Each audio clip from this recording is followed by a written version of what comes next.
Hello everyone, so today I want to talk about phase 2 investments. So let's just directly go into the thing we're going to talk about.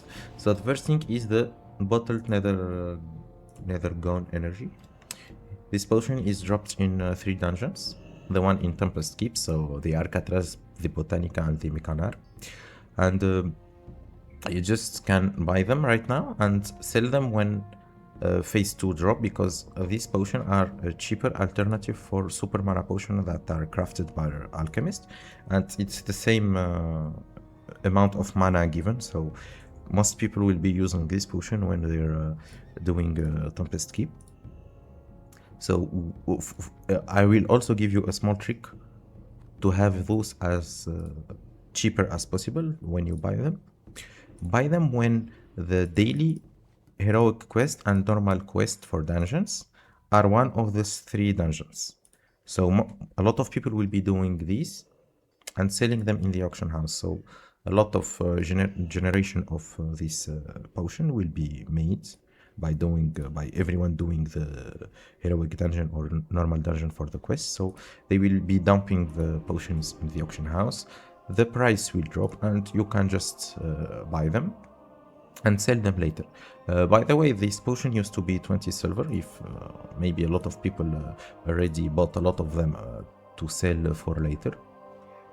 And right now they're at 90 silver, but for sure the price will go even more higher when phase 2 drop. Second thing is nature, fire, and frost resistance gear. So what you can do, just go in armor here, write 66 to 70 and type frosts, for example. Okay, the belt, boots, pants, head, chests, all those stuff.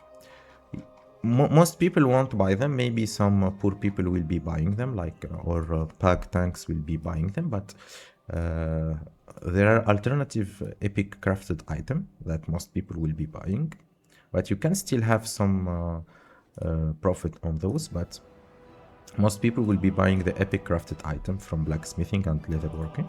But what you can do is this miscellaneous necks, because necks, fingers and cloak don't have a crafted alternative, so you just for necks and check.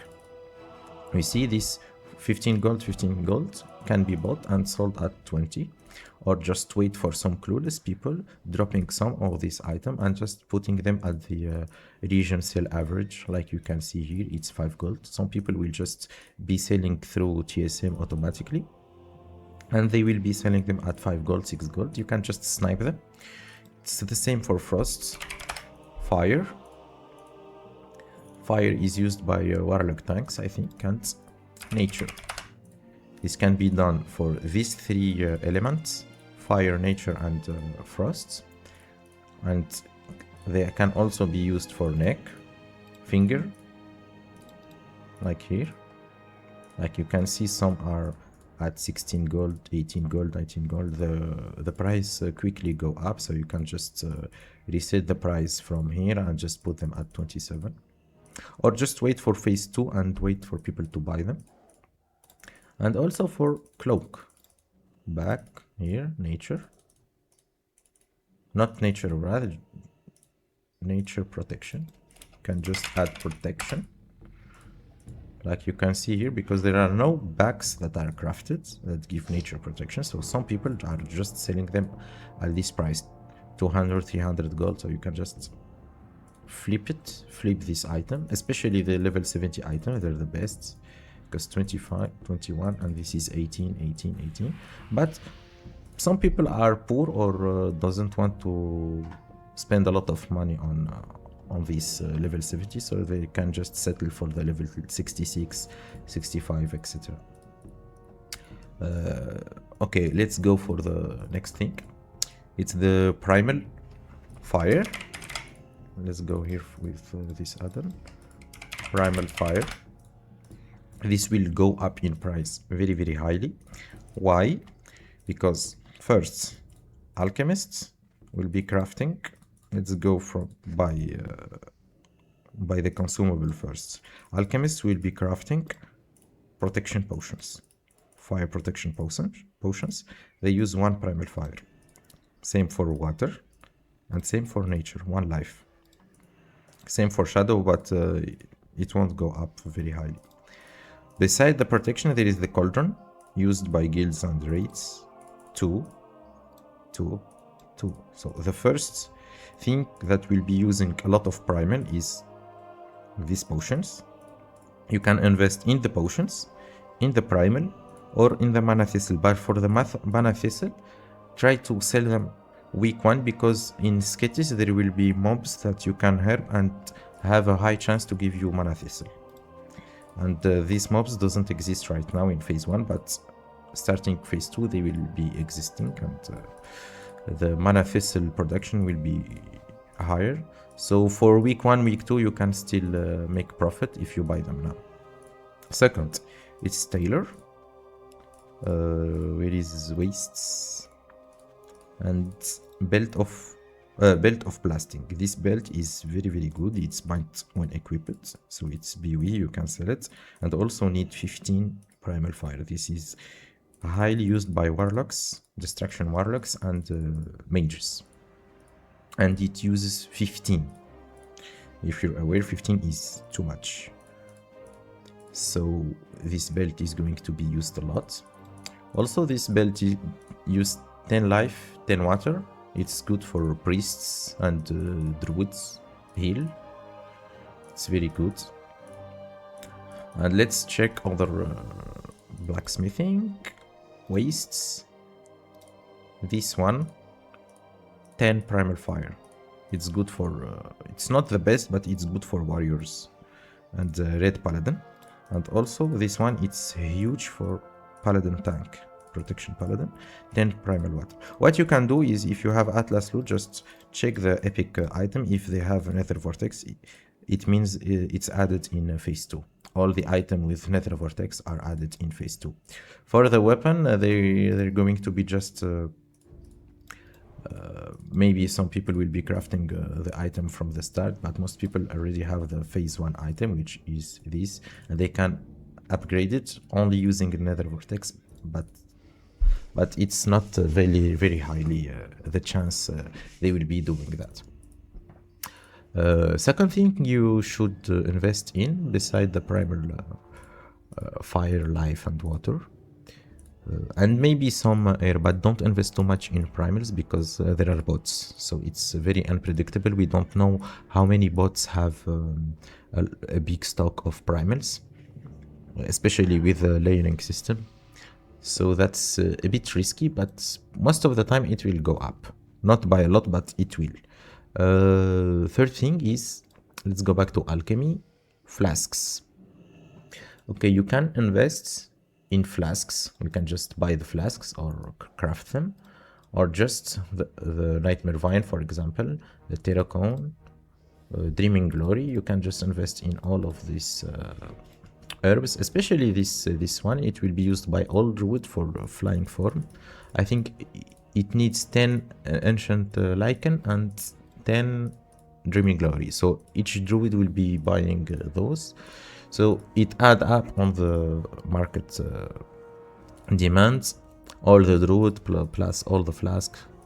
And the difference in flasking between phase 1 and phase 2, phase 1 raids are either easy, like Karazhan. It's easy and long, and Gruul Mag is short, only 3 bosses in 2 raids. Mag only have 1 boss, so it's maximum 30 minutes.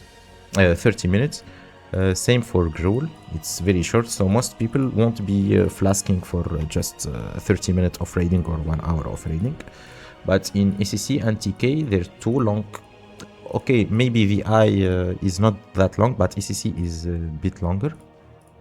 But still people will be flasking through the 2 raids, while in phase 1 most people won't be flasking. Even for Kara it's easy, it can be done with green gear or stuff like that, because it's post nerf. So people flasking will be go to the roof. So invest in flasks, don't invest in this flask, just these ones. Okay, besides that, flasking is, if you're going to make gold through flasking, phase 2 is the best, because in phase 3 there will be Shatrath flasks. So it means free flasks if you do raids like Black Temple and Ichal. Some item will drop and you can just buy flasks from Shatrath without spending any gold. So phase 1 is bad for flasking because the raids are easy and short. Besides Kara, it's not short, but it's easy. Phase 2, there are no Shatrath flask and there are 2 raids and 2 long raids. So that's the period of time where flasks will go up in price a lot. Okay, now the resistance potion. Some arcane potion will be used, and also if you go to vanilla protection, this one will also go up in price, because they are, like you can see, it used to be 20 silver, now it's 90 silver. It already went up in price. This one is 2 gold, it used to be 20 silver too. And the reason is this potion in vanilla and Burning Crusade, the difference is 800 damage. It's not a huge deal, and it's way cheaper and easy to do. So you can just either invest in the materials, like if you're a herbalist, you can just farm herbs for shadow oil in this dungeon. I forgot its name. Wait, this one, Razorfare Down. You can just go through Razorfare Down, kill all the bosses, drop the loot the bosses, and herb everything for Grave Moss and I forgot Grave Moss and Fade Leaf. You will find a lot of Grave Mosses. Let's check the price. It's 4 gold. Now I don't think it's a good idea, because there are no bosses that deal a lot of shadow damage. But for the frost, nature and fire, it's a good idea to invest in only these 3, shadow and arcane. Arcane maybe, but shadow don't invest in shadow. What else? For enchanting, so everyone will be changing all their gear, so enchanting will go up in price. The planar essence, the arcane dust will go up around 1 gold, I think. The greater planar essence will go around 7 gold, maybe. I'm not sure, but that's my prediction. And especially the large prismatic shards will go up around 20 gold. I'm not sure, but it's most probably the price that large prismatic shard will settle in for the 2 first weeks. So the idea is you have to buy all of these stuffs that I talked about and sell them in the first week of phase 2. Especially large prismatic shards. It's the most expensive. The Void Crystal, if you're going to invest in Void Crystal, invest right now, buy Void Crystal right now, and sell them in phase 3, not phase 2. Because in phase 3, 3 Void Crystal, no, 1 Void Crystal will give you 3 large prismatic shards. So invest in Void Crystal for phase 3, not phase 2. Thank you for watching. Please subscribe because it helps me a lot, and thank you for watching. Bye bye.